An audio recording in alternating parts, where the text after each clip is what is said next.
Моето впечатление е, че работите в този край не вървят добре. Така нареченото македонизиране тук се върши по такъв нескопосан начин, че резултатите са твърде печални. Това пише до Георги Димитров, членът на Политбюро Владимир Поптомов.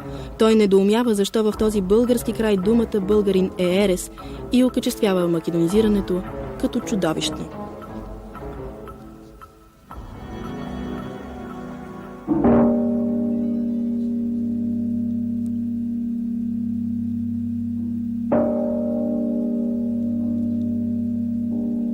Срещу тази чудовищна македонизация се обявява и неврокопският митрополит Борис. В писмо, адресирано до Светия Синод, но озовало се и при Георги Димитров и в Държавна сигурност. Той пише: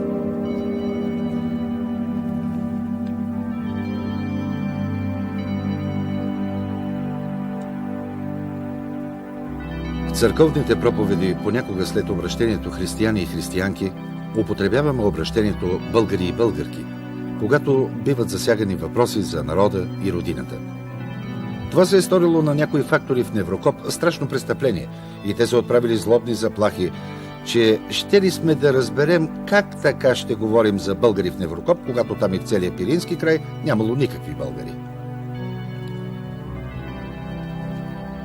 Само година след това областта е потресена от зверското убийство на неврокопския митрополит Борис, потенциален кандидат за български патриарх.